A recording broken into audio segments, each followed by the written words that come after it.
Good morning mga kababayan, good afternoon, good evening sa lahat ng mga fans, mga subscriber natin, lahat mga PB team subscriber, mga followers namin. Salamat sa inyong lahat. Ito maaga-maaga nagising. Ito ang routine ko po every morning. Let me show you my routine. Kasi iniiwanan ko nanay ko. So yan po, nagluluto na po ako ng kakainin niya. And sometimes I stay home.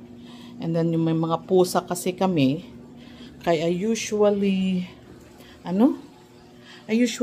clean early in the morning, very early in the morning. Ayan po ang aking kamamap ko lang. Ang hirap ng buhay dito sa ibang bansa. Kayod ng kayod. Routine every morning kasi po may mga pusa po kaming dalawa. Kaya, I have to make sure it's clean bago ako aalis kasi yung balahibo, mahirap din yun. Tapos, I tried as much as I can kahit at least 4 times a week na maglilinis. Tapos, tinutulungan po ako ng aking kapatid si Tita Kati nyo. Yan po ang aking buhay sa umaga bago ako papasok.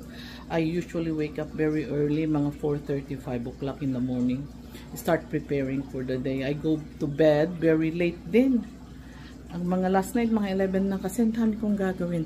Ganyan po, wala akong katulong. My husband and I work very hard. Whatever income we have, yung mga extra namin yung ang pangtulong. Kaya, ang hirap ng buhay po. So, yung mga lahat nagpo-comments dyan na bakit nagtatrabaho yung mga 4 na Marias, bakit sila naglilinis, hindi naman sila katulong. You know, they understand my life. Tinutulungan po ako. And actually, meron naman sila po katulong. Meron silang tumutulong sa kanila. Si Ma'am Juliet, siya po ang tagalinis ng outside the house, and inside the house is tumutulong si Ma'am Belen. Pag weekend lang po sila naglilinis, naglalaba na sila ng mga damit nila tsaka tumutulong maglinis. Actually, hindi sila katulong po. But, naiintindihan po ang aming buhay sa Amerika. Nakikita nila kung gaano kami ng asawa ko late nang matutulog. Okay? Sana maintindihan nyo. Talagang mahirap po ang buhay. Yan ang aking umaga. I usually clean in the morning, prepare food for my mom. Just in case if I'm not here. O kaya pag ayan, naglalaga ako ng baka. Aray, makati yung kasi allergy season ngayon. Yan ang update ko. Dito, update ulit tayo mamaya. Makikita nyo yung mga aking i-update, okay?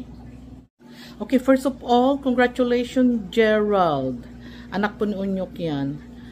He is our first Tita PB Love Scholars na nakagraduate. Congratulations for passing your I think electrical engineering, I'm assuming. I think electrical. Yeah. I'm very proud of you. Truly, I know you can do it. Alam ko, matyaga ka mag-aral, napakabait mong bata. Actually, si Gerald po, when I offer him, he doesn't take advantage of me. Yun ang sa pamilya na yan, they never took advantage of me. I offered Joel to buy a new computer nung nasira ang computer niya. Alam niyo, sabi niya, tita, wag na lang, pagawa ko na lang. Pinagawa nila po. I think, yun ang Tapos I offered them some money kung may extra money sila, Unyok, and then they, sasabihin, tita, pinangbili namin ng plywood para sa bahay namin. Yung mga ganun bang bagay nakakataba ng puso. At tapos, if I gave him an extra money, sasabihin niya, tita, hindi na. Itulong mo na lang sa iba, kasya na to. I'm so proud of him. I'm so proud of the family. I knew from the beginning that you can do it. Matyaga po, nag-review ata ng 5 to 6 months. He's a very bright kid. So again, congratulations, Gerald. I know you have a very bright future. Hopefully, you can get a job soon. Alam mo, tiyaga-tiyaga lang yan. Your life will be better from now on, moving forwards with your family. Thank you, Unyok, ha, sa lahat ng pagtsatsaga mo sa anak mo. Thank you sa pagtiwala nyo sa akin. And thank you so much especially, God for helping you and your family, especially you for passing your board exam. Again, congratulations. Our first engineer, college graduate, Tita PB Love Scholars. Thank you so much. Okay? Ay, magandang umaga po. Umaga po dito. Tingnan niyo mata ko, ilong ko. Kasi allergy season dito. Ang kati-kati ng aking mata. Ang kati-kati ng aking mga ilong. Sensya na ha, setsura ko. Anyway, nag-ano po ako kasi kay Dali. Papapadala ko ngayon. Kasi si Dali darating na po sa Abra. My goodness, in the next 8 days. Eh, hindi na aabot yung mga ano niya, kailangan niya. Kaya ito po, di po akong magpadala. Tignan natin po ha. Alam ko meron siyang papadala na lang natin sa LBC, through LBC. Ito po yung kanyang maliit na backpack. Ayan. Para may gagamitin sila. Kasi baka hindi na ako makaabot, ipapasok na siya. Hindi na maabot ito. Pag ako pang dadalhin ko pa. Tapos meron pang another extra backpack. Ayan po para dalawang niya. Lagay natin dyan. Ano pa? Yung lunchbox ko niya. Pag pag sila ay magbabaon, kung gugustuhin magbaon, sana naman magbaon sila, sayang. Ayan. Ano pa yung mga sapatos. Ayan. May sinelas po akong binili para sa kanya. Papa-LBC na lang natin na express para mas madali. Ito, meron siyang maliit na handbag. Alam nyo naman mga college student. Kasi, in-order ko pala to, hindi na diretso sa amin. May sapatos siya. Pang schooling. Hopefully naman, maliit ata itong bag na kasi mahal din ang magpadala pag nagpapa-express ka. Ayan. May ibang sapatos uli siya. Ito. Tapos yung mga damit-damit niya. Meron pa siyang ng buhok. Ayan, napakaswerte yung mga. Ayan, para kumpleto siya.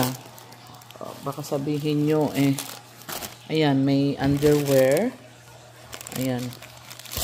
Ano na siya yan? Meron siyang bra. Na 4 ata ito nabili ko. 3. 1, 2, 3. 3 yan. Ano pa? Ito palda ito may ano pa siya. May pants. Yan, iayos ko na lang. May pangtulog. Yan, nakaset yan na pangtulog. Ito. Mga sets ng underwear niya. 12 ata ito. This is 12. Na underwear. Sana naman hindi malalaki kasi I tried to buy the smallest. Ito pa. Ayan, pangtulog niya yan. Ayan po, yung mga t-shirt niya. Alam nyo naman, maliit si Dali, mga, para pangbasa niya. Ayan, bestida. Para pag papasok na kasi sila, darating pa ako, baka wala na. Ito yung palda niya. Kaya yan po ang ating, ginawa ngayon. Ayan po, magpapadala tayo para kay Dali. Yung mga kailangan niya kasi wala pa ako doon sa Abra pagdating niya. Kaya ayan muna, padala muna tayo. Tignan natin ha. Ayan po. At tayo ay, ayan, yung LBC na yan, magpapadala na tayo ng box ni Dali. Ayan, mainit po ngayon ng konti. Ay, Diyos ko, napakabisit. Pasensya na po. Pasensya na. At tignan nyo naman ako. Okay? Ay, karga-karga ko po itong box ni Dali. Ay, Allah. Tignan mo naman ang pagmamahal ng mga ang mga scholar natin. Okay? Ayan, papasok na tayo sa loob. Walang tao. Teka.